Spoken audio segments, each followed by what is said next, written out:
کچھ عبادتیں رمضان المبارک کے اندر خاص عبادتیں شمار ہوتی ہیں، کیونکہ پورا سال پھر ان کو کرنے کا موقع نہیں ملتا۔ صرف رمضان المبارک کا ہی یہ خاصہ ہے جس میں ان ان عبادات کو کرنے کا ایک موقع ملتا ہے اور پھر وہ پورے سال میں دوبارہ نہیں آتی۔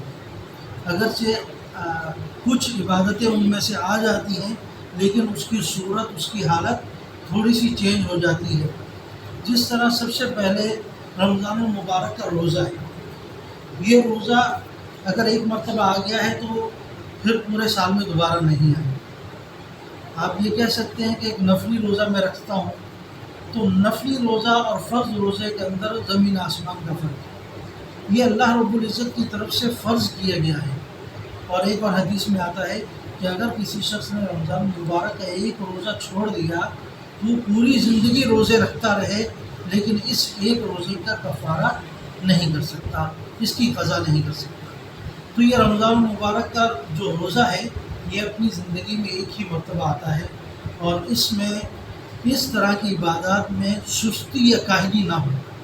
یعنی جو عبادتیں ہمارے پاس بہت کم یا سال میں ایک مرتبہ آتی ہیں، اس کے اندر کسی قسم کی سستی یا کاہلی نہیں ہونی چاہیے۔ دوسرے نمبر پر تراویح، یہ تراویح کی نماز پورے سال ہمیں دوبارہ نہیں ملے گی۔ یہ 20 رکعتیں اگر ہم اس وقت پڑھ رہے ہیں تو پورا سال ہمیں کوئی نہیں کہے گا۔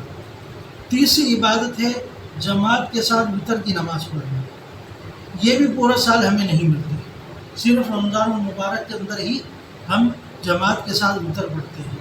ہمارے کئی ساتھی ہیں جو 8 رکعت 10 رکعتیں پڑھ کر اپنے وتر پڑھ کے چلے آتے ہیں انفرادی طور پر، تو یہ غلط کرتے ہیں۔ اس کو سستی کہا جائے گا، کاہلی کہا جائے گا، اپنے آپ کو ایک بڑے اجر و ثواب سے محروم کرنے والی بات ہے۔ کہ جو عبادتیں اللہ رب العزت نے مخصوص دنوں میں، مخصوص راتوں میں رکھی ہیں، ان کا مزہ اسی وقت کرنے میں ہے، بعد میں نہیں۔ اسی طرح سحری کھانا ہے، لیکن یہ سحری پھر ہمیں پورا سال نہیں ملتی۔ اس وقت اگر ہم سحری کر رہے ہیں تو یہ سحری ایک عبادت ہے۔ اسی طرح افطاری، یہ بھی ایک عبادت ہے۔ اس طرح کی یہ جو عبادتیں ہیں جو رمضان المبارک کے ساتھ خاص تعلق رکھتی ہیں، اس میں سستی یا کاہلی نہیں ہونی چاہیے۔ اس میں جتنا زیادہ اپنے آپ کو ذوق اور شوق کے ساتھ اور اللہ رب العزت کی منشا اور اللہ رب العزت کی چاہت کو حاصل کرنے کے لیے جتنی ہمت ہو سکتی ہے، جتنی طاقت لگا سکتے ہیں، اتنی ہی کم ہے۔ جس طرح کہا جاتا ہے کہ اگر آپ عمرے کے لیے جائیں یا حج کے لیے جائیں تو وہاں پر زیادہ تر عبادت آپ نے طواف کی کرنی ہے۔ طواف جتنا زیادہ کریں گے وہ اتنا زیادہ اجر و ثواب کا باعث ہوں گے، کیونکہ طواف جیسی عبادت آپ کو پاکستان میں نہیں ملے گی، یہ صرف وہیں ملے گی۔ اور اسی طرح یہ جو عبادتیں مخصوص میں نے آپ کو گنوائی ہیں، یہ رمضان المبارک میں ملیں گی، اس کے بعد نہیں ملیں گی۔